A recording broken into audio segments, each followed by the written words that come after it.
क्या प्रेम किसी को आईना भी दिखा सकता है? आज हम संत और सांप की एक ऐसी ही कहानी जानेंगे जो जुनून, सच्चाई और हाँ, सच्चे प्रेम के मायने को हमेशा के लिए बदल देती है। ये कहानी है तुलसीदास की, एक ऐसे इंसान की जो अपनी पत्नी की वासना में पूरी तरह डूबा हुआ था। और फिर एक ऐसी चौंकाने वाली घटना हुई जिसने उसे हमेशा के लिए बदल कर रख दिया। तो हमारी कहानी शुरू होती है आषाढ़ के महीने की एक बहुत ही अंधेरी और तूफानी रात से। पत्नी से दूरी उनसे एक पल भी बर्दाश्त नहीं हो रही थी। वासना की आग ऐसी थी कि उन्होंने मूसलाधार बारिश की भी कोई परवाह नहीं की और उससे मिलने के लिए निकल पड़े। रात इतनी अंधेरी थी कि आसमान में एक तारा तक नहीं था। तभी उन्हें पत्नी की खिड़की से कुछ नीचे लटकता हुआ दिखाई दिया। उन्हें लगा कि एक रस्सी है जो शायद पत्नी ने ही उनके लिए छोड़ी है। बस फिर क्या था, उसे पकड़कर वो ऊपर चढ़ गए। उनका जुनून, उस जुनून ने उन्हें बाकी सब कुछ से बिल्कुल अंधा कर दिया था। लेकिन जैसे ही वो कमरे तक पहुंचे, पत्नी उन्हें देखकर बुरी तरह डर गई और उसकी हैरानी का तो ठिकाना ही नहीं रहा जब उसने देखा कि वो चढ़ने के लिए क्या इस्तेमाल कर रहे थे। वो कोई रस्सी नहीं थी, वो एक विशाल मोटा सांप था। बस उसी पल जब तुलसीदास की पत्नी के मन में अविश्वास और घृणा थी, उसने एक ऐसी चोट की जो सब कुछ बदलने वाली थी। आप सोचिए, ये शब्द किसी खुश हुई पत्नी के नहीं हो सकते थे। ये एक आध्यात्मिक गुरु के शब्द थे। कोई आम पत्नी होती तो शायद खुश हो जाती, लेकिन उसने उनके इस पागलपन, इस जुनून के विनाशकारी स्वभाव को पहचान लिया था।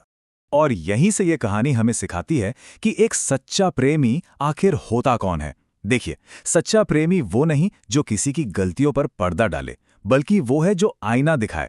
तो सबसे जरूरी बात क्या है? बात यह है कि सच्चा प्यार हमें असलियत का सामना करने के लिए मजबूर करता है, उससे भागने के लिए नहीं। मतलब प्यार भी दो तरह का होता है। एक वो जो बस हमें बांधता है, हमारी कमियों को और बढ़ावा देता है, और दूसरा वो प्यार है जो हमें बदलता है, जो सच्चाई से रूबरू कराकर हमें आज़ाद करता है। इस तरह का रिश्ता जो होता है ना, वो अक्सर दर्दनाक होता है, क्योंकि ये सीधे हमारे अहंकार, हमारे ईगो को चुनौती देता है। लेकिन एक सवाल उठता है कि उस खास मौके पर ही उनकी पत्नी की कही बात इतनी असरदार क्यों साबित हुई? ये बिल्कुल वैसा ही है जैसे लोहे पर ठीक तब चोट करना जब वो एकदम लाल गरम हो। बदलाव इतना अचानक होता है कि वो हमेशा के लिए रह जाता है। और ये बात कितनी शानदार ढंग से दिखाती है कि अहंकार को चकनाचूर करने के लिए उसका अपने सबसे अहंकारी रूप में होना कितना जरूरी है। और बस सच्चाई के उसी एक पल ने तुलसीदास को काम के इंसान से राम का इंसान बना दिया। और इसी गहरे आध्यात्मिक बदलाव से महाकाव्य रामचरितमानस का जन्म हुआ।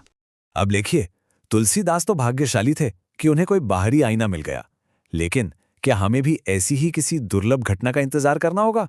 तो जवाब है कि नहीं, बिल्कुल नहीं, क्योंकि हमारी अपनी आंखें ही वो आईना है जिनकी हमें असल में जरूरत है। अगर हम अपने रोज के जीवन और अपनी प्रतिक्रियाओं को ही लगातार देखते रहें, तो हमारी अपनी असलियत की सच्चाई सामने आ ही जाती है। अपनी सच्चाई को देखने का एक बहुत सीधा तरीका है। बस ये देखिए कि क्या दूसरों की मौजूदगी किसी को बदल देती है। अगर हाँ, तो समझ लीजिए कि ये अहंकार काम कर रहा है। असली सवाल तो अपने इस हकीकत को हर पल में देखने का है। और शायद इस पूरी कहानी की सबसे बड़ी सीख यही है कि असली ज्ञान सब कुछ जानने में नहीं है, बल्कि ये समझने में है कि किसी बाहरी ज्ञान की जरूरत ही नहीं है। सच्चाई हमारे अंदर ही है। सवाल बस इतना है कि क्या हम अपना आईना देखने के लिए तैयार हैं?